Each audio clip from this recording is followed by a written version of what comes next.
La semana pasada estuvieron charlando y estuvieron viendo un poco lo que son cuestiones de calidad. Si uno empieza a preguntar qué es calidad, se las cosas bien. Pero ahí empezamos en esta disyuntiva de qué es hacer algo bien. Qué es bien para mí, qué es bien para usted, qué es bien para el otro. Entonces, empezamos a entrar en un terreno donde empieza a ser algo muy subjetivo. Pero sin embargo, la calidad tiene su cuota objetiva, tiene su cuota objetiva. De lo contrario sería simplemente una buena expresión de deseo. Es muy difícil cuando uno quiere meterse en el terreno de hablar de calidad o hablar de mejora continua y no nos corremos un poco de este concepto de la enfermería como la conocemos en sí. Por suerte, los programas van cambiando, las mentes van cambiando y el enfermero va siendo, sin perder su esencia, un profesional que tiene mucho más espacio para repensar algunas cosas. Yo no sé si todos los que estamos acá y los que están escuchando estarían hoy pensando que están frente a un curso de cuidados progresivos y hablando hoy de indicadores de calidad. Yo creo que esto, si lo extrapolamos a unos cuantos años atrás, no hace falta que sean muchos, hoy estaríamos hablando quizás de otra. En la institución donde yo estoy, muchas veces los indicadores cuando los presento del otro lado, viene una repregunta acerca de, ¿y esto para qué? Porque muchas veces no nos piden algo. Y qué interesante es empezar a darnos cuenta dentro del nicho donde nosotros estamos desempeñándonos, en que yo lo necesito. Yo creo que todo jefe de servicio, coordinador, supervisor y todos los estamentos que tengan un equipo de trabajo, debería en algún momento empezar a analizar qué necesita saber de lo que está ocurriendo. ¿Cuál es la función de un indicador? Si vamos a pensar como un indicador en sí, me guío por las tres fotitos que tengo abajo. ¿Cuál es la única relación que tienen estos tres modelos que estoy mostrando en imágenes? Si los indicadores no permiten identificar un área de mejora, no es un indicador. No me sirve un indicador que no me permita mejorar algo. Porque a partir del momento que yo parto de una información y no tengo algo para mejorar, hay algo por este indicador que no está funcionando. Porque el concepto de mejora continua y calidad es que consideramos que siempre podemos hacer algo un poco mejores. Debe tomar decisiones. Si un indicador con ese dato, sea cualitativo, cuantitativo, mixto o lo que sea, no les permite tomar una acción, ese indicador hay que repensar. Sin ninguna duda, no está brindando la información que va a ser necesaria para el que lo va a administrar, pero sobre todo para el servicio o el lugar donde está trabajando. Asegurar el cumplimiento. Ahí ya estamos hablando de algunos indicadores muy específicos, ¿no? Si yo tengo una norma para hacer algo y no voy a medir si eso se está cumpliendo, mi pregunta es, ¿estoy asegurando el cumplimiento de algo? Este buen hombre, si no mide la atmósfera por la presión del viento, ¿está en condiciones de tomar decisiones y puede despegar ante la observación? O sea, sin embargo, acá hay una realidad, hay un reloj que le dice un dato y un manual que le dijo que el dato debería estar en tal parámetro y tal parámetro. Entonces, él, en su conocimiento, su expertise, analizó una información estándar y lo llevó a la interpretación de un resultado. En ningún momento un indicador va a reemplazar la toma de decisión de cada uno. Eso es fundamental. Y después monitoreé el progreso, la de otro redondez. Pero ¿por cuánto tiempo necesito tener el motor a esa potencia para llegar a donde yo necesito en un margen seguro? O sea, vamos a volver lo mismo. El monitoreo progresivo de este indicador es lo que va a permitir a ustedes saber si están yendo o no, gastando más recursos o esfuerzos, o bien poder utilizar otras herramientas más. Las encuestas de calidad. Nadie se toma el trabajo de llenar una encuesta de calidad. No saben lo rico, lo importante que es poner la verdad en una encuesta, que alguien que lo elabora, y ojalá después las organizaciones hagan algo con eso, ¿no? Bueno, fíjense que a partir del momento que uno tiene determinados datos, puede salir a buscar a su cliente. Por eso, la invitación de hoy es que nosotros podamos pensar la construcción de indicador de tasa desde nosotros, desde nuestras posibilidades, lo que puede hacer ustedes inclusive en esas 2 horas que pueden tener para sentar a planificar si es que no hay manera de generar un indicador si no tenés por lo menos 2 pasos grandes. Uno es informaciones de entrada y informaciones de resultados. ¿Cómo pueden llegar a saber ustedes? El 10% de caídas están mal. Esa información previa. ¿Quién las va a buscar? ¿Ustedes o esta información les llega? Auditoría es ir a controlar. Ir a controlar es una mala palabra. El que controla es que está buscando algo que no está bien. No es así. El que controla te ayuda a buscar algo que necesitas saber. Yo no puedo hablar 100% mucho de algo si yo no tengo una base de evidencia que me puede cambiar, que se llama requisitos reglamentarios, legales y estructurales, que puede pasar, o bien hago mis propias métricas. Hablamos de esta información, se procesa y hay una salida. Esta salida es un dato. Básicamente, para no complicar la vida, puede ser cualitativo o cuantitativo. Cualitativo, que sería bueno, malo, me gusta, no me gusta, más o menos. O sea, es algo que le da, vieron que muchas veces se tira porque las caritas, se tira poner, pero fíjense cómo muchas veces las encuestas son tendenciosas a mi gusto. Extremadamente bueno, extremadamente no más o menos, excelente, muy bueno, maravilloso, regular, no tanto. Obviamente estoy hablando una serie de tendencias para que ustedes digan otra cosa. Pero si queremos una encuesta real y que desee obtener información, vamos a hacer las encuestas que son lo más metodológicas posible, pero sobre todo encuestas que nos permitan a nosotros salir a buscar este dato. Esos son diferentes modelos de tableros de control. Indicadores de calidad son apenas métricas que evalúan la eficacia y la eficacia. Básicamente lo que estamos haciendo con indicadores es midiendo. Por eso hablas de métrica. Acá un poquito de matemática, vamos a decir de alguna manera, nada del otro mundo, pero ya estamos hablando más de esta es una definición más técnica, más teórica y más concisa. Pero fíjense que hablan de eficiencia y efectividad de procesos. Creo que hablaste de procesos la otra vez. ¿Se acuerdan de la definición del proceso? Proceso es un tren donde existen situaciones relacionadas entre sí que tienen un fin común. Son partes que se van alimentando entre ellas y que van a llegar a un denominador común. La máquina del tren no va a otro lugar diferente que el vagón. Tanto que el vagón esté orientado para ir a otro lado y se disfruten los rieles, o sea, si no, es una serie de pasos. Y si yo tengo una serie de pasos en ese proceso, y ese proceso está diseñado, ¿sí? Les tomo un segundo para que lo piensen. Si mi proceso está pensado para la búsqueda del dato, lo más probable es que el dato se encuentre más fácil. Si mi proceso tiene una estructura que dificulta obtener la información final, un trabajo de auditoría o revelación de la información va a ser más difícil.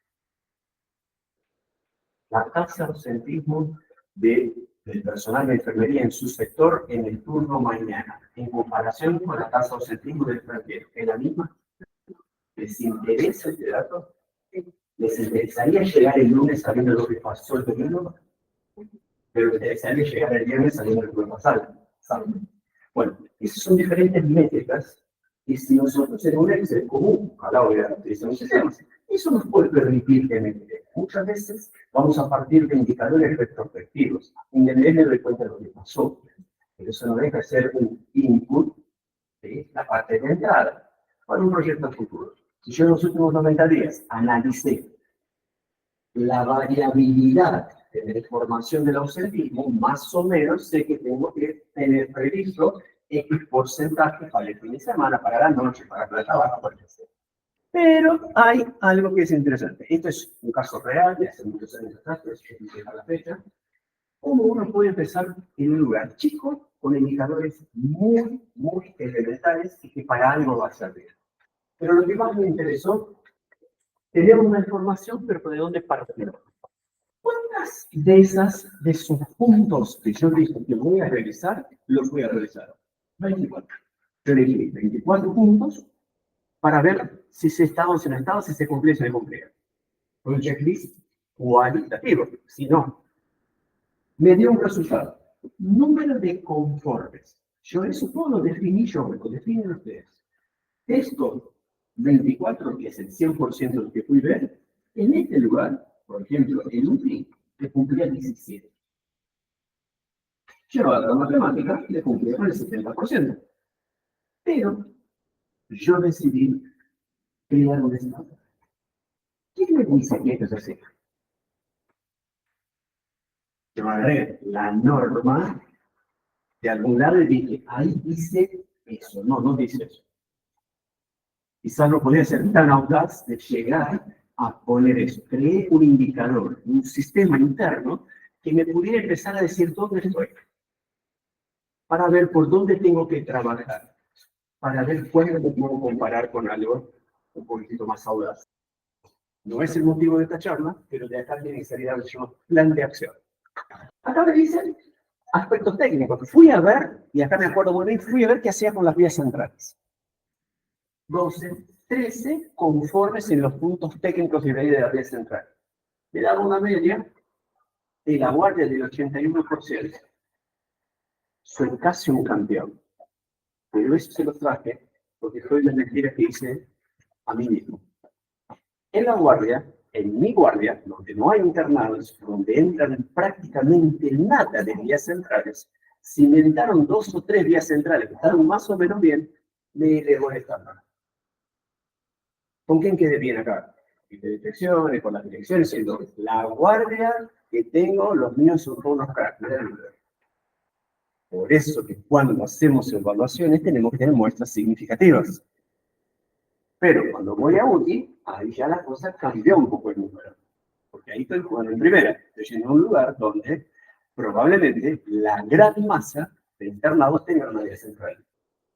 El indicador es lo que dice, indica. Si el semáforo, están viniendo por la avenida, el semáforo puso en amarillo. ¿Qué hacen? ¿Frenan o siguen?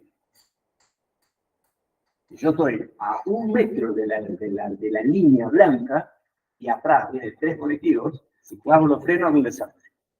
Si estoy a media cuadra, y se puso en amarillo, voy frenando tranquilo y llego. Eso tiene que ver con un poco el tema de los indicadores. Pero es importante, y eso es algo que yo veo un error bastante común. Todos arrancan diseñando indicadores, pero ninguno pone estándares. O cuando ponen estándares, empiezan a poner estándares que están basados en una realidad de terceros. Si yo agarro mis estándares y uso los estándares de ustedes en cuanto a un hospital como el Fernández, van a pegar pelotazos a más poder. Yo no puedo compararme con ustedes en ningún aspecto. Volumen, cantidad, trayectoria, ciencia, no puedo llegar ni cerca. Entonces, si yo pongo los estándares de ustedes, lo más probable es que me lleve los míos muy lejos, y no porque me quiera mentir, y sí porque me voy a frustrar. Entonces, la construcción de un indicador también tiene que ver con una conciencia de equipo, un trabajo en equipo, una especie de coaching organizacional, donde todos nos vamos a poner de acuerdo para decir, esta es nuestra realidad, cómo avanzamos a la mejora. Acá puse algunos tipos de estándares que son los más utilizados, son los más conocidos y que lo pueden ver. Indicadores de estructura y indicadores de proceso no son lo mismo. En este momento no los invito a que se preocupen tanto con la definición, pero evalúen los recursos disponibles y la capacidad del sistema de salud para proporcionar servicios de calidad. ¿Cuál sería un ejemplo de indicadores de estructura? COVID necesitaba camas. ¿Tenía camas? Nadie tenía camas. Bueno, entonces teníamos un problema de estructura. ¿Qué salimos a hacer los gestores? ¿Qué tenemos? ¿Qué podemos resignar? ¿Qué no? ¿Qué se hace para eso? ¿De acuerdo? Auditoría, evaluación, control previo, etcétera, para tener un mapa de situación. Y voy a darle, no sé, los chicos dijeron, pero voy a darle terapia intensiva 10 camas más. Pero si el nivel de trauma, cirugías o la demanda específica de la terapia intensiva se sostiene o incrementa, hay algo que va a pasar con esa estructura. Porque yo le estoy quitando camas de lo que era para algo que vino en este momento de forma súbita. Entonces, la asignación del recurso tiene que ver un poco hablando con la estructura. Habla también de recursos humanos, habla de organización y finanzas, porque uno puede tener muy buenas ideas, pero si no tiene financiamiento, lo más probable es que quede en un canto de sirena. Después tenemos los indicadores de proceso, y eso me gusta mucho, porque ahí ya empezamos a entrar en que mire la actividad y procedimientos llevados a cabo. Ahí ya es distinto. Si volvemos a la terapia intensiva que le regalamos de camas, y tenemos que hablar de financiación, o sea, de un día para el otro, no es que podemos entrar en margens en remera. De un día para el otro salimos a tener que ser expertos en barbijos, en qué tipo de gramaje eran los camisolines, tuvimos que salir a buscar recursos, tuvimos que aprender a usarlos, tuvimos que escribir cómo hacerlo. Todos sabemos cómo utilizar el NPP para un aislamiento de contacto. Eso es lo que creíamos. Pero cuando metió el respiratorio estaban todos en pánico. Nunca dejó de ser un aislamiento respiratorio, pero ahora había un cupo que decía, ¿ya? Que el que no lo haga bien se enferma. ¿Qué pasa si se enferma? Nos mirábamos al costado, veíamos todo respirable, estábamos en una situación muy crítica. La tele no ahorraba un muerto. La tele decía, voy no sé cuánto, no sé cuánto, no sé cuánto, y vos en tu mente volvías a tu casa haciendo, me tengo que poner barrio. Entonces, los indicadores de proceso es el cómo ustedes van a hacer. Si no están medidos, y eso les digo que presten mucha atención. Si diseñan un proceso, mídanlo. Mídanlo. Porque de no medir es este tren que si está con destino a Moreno, termina en Ezeiza. Porque no está controlado la adherencia a las guías clínicas, utilizando nuestro ejemplo de acá, tiempos de respuesta. Es lo mismo que el SAME llegue en 3 minutos, en 15. Ahí tenemos dos más, que son los indicadores de resultados, indicadores de eficiencia y eficacia. ¿No? Si definimos como un estándar que la ambulancia llega en menos de 10 minutos, yo lo escribo, lo implemento, hay toda una serie de pasos que implica que esto funcione, pero alguien después dice, el evento tal, codificado de tal manera, ¿cuánto tiempo? 6 minutos, bien. Verde, amarillo, rojo, flecha, como use cada uno. Pero marca 29. Va a haber un grupo que seguramente va a salir casi a tiempo real o inmediato a trabajar. ¿Qué pasó? Y se pinchó la goma de la ambulancia que estaba yendo, la de atrás estaba parada en un tráfico infernal, y las otras dos que modulé venían de no sé dónde, y sí, se alteró. Te doy una explicación. ¿Que nació de dónde? Del indicador. Y que nació previamente de un proceso bien diseñado. ¿Los resultados? ¿Cuáles son los resultados? Básicamente, los indicadores de resultados, esos son todos fotos de pantallas que se utilizan en sistemas de indicadores. Yo puse acá mortalidad, recuperación, calidad de vida, etc. Podría ser lo contento que estoy con un estacionamiento, el contento que estoy con un shopping, en un restaurante. Cuando se va el paciente de alta y expresa en una encuesta de calidad cómo se sintió atendido, el peor error que puede haber en la encuesta es el totalitarismo. Todo lo demás.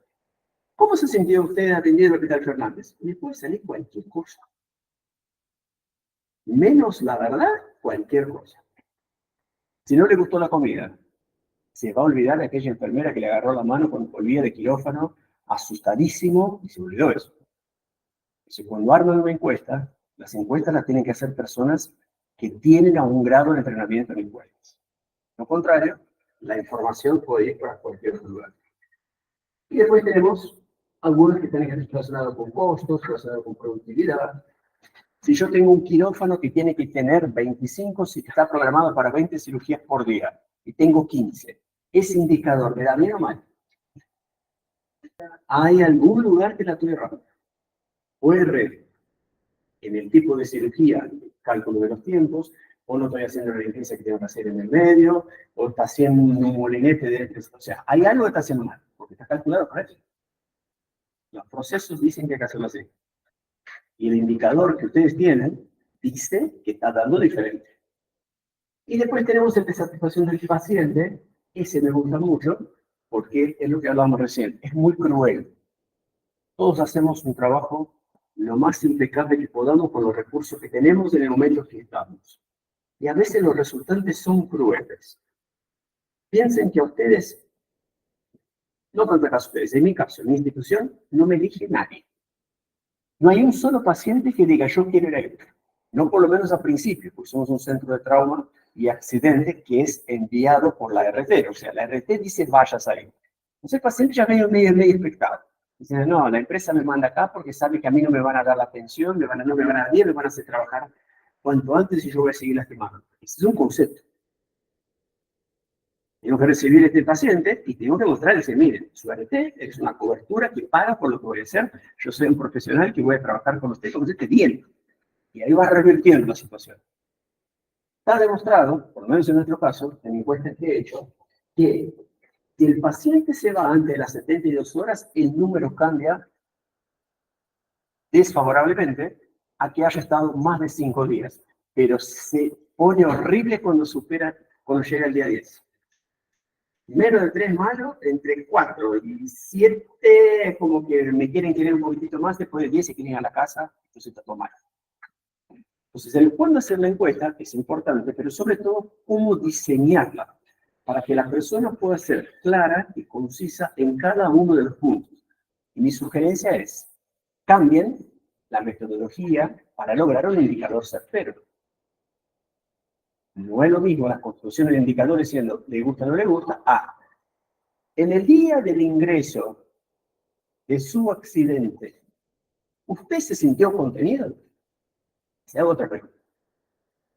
Usted cuando concurrió a consultorios, ¿siente que esperó demasiado? ¿Conocen un paciente que diga, esperé poco? ¿Usted cuando concurrió a nuestros consultorios, fue atendido antes de los 15 minutos? ¿Conocen? Y vamos a poner el paciente y dice, no, bueno, yo tengo un registro de un ticket que dice con ingreso y con salida. O sea, ¿cómo mostrar evidencia objetiva? ¿Cómo calcular un indicador? Es un cálculo que nace de un numerador y un denominador. Básicamente tiene que ver la relación entre dos situaciones, la observada y la población. Si yo fui a ver 100 personas y le pregunté a 100 personas y 20 personas me dijeron algo, tengo un 20% de respuesta de este algo. Este es un modelo muy simple, muy básico, pero la complejidad de los cálculos proporcionalmente al resultado del indicador. Cuanto más simple, más eficiente. Eso está totalmente demostrado, que el indicador hecho con un cálculo simple hace con que cualquier observador pueda comprenderlo. ¿Qué pasa si les muestro esto? Tengo 8 o 9 indicadores. Esto es a tiempo real. Yo en una pantalla pongo play y todo eso está funcionando a tiempo real. Hay cosas que están bajando, hay cosas que están subiendo, en determinado horario cuántas cirugías se están haciendo en relación al día anterior. A mí me interesa saber, por ejemplo, esto del día viernes, del jueves a viernes, empieza a aparecer uno nuevo que tiene que ver con el ausentismo previsto. Recursos humanos va cargando datos de persona que va llamando por algún motivo y esta flechita me va subiendo y va bajando, pero yo definí acá cuál es mi estándar de tolerancia. Si yo tengo que tener 10 enfermeros en tal lugar, ¿cuál es mi estándar de tolerancia máximo para no tomar una acción? Voy a decir una locura, 2.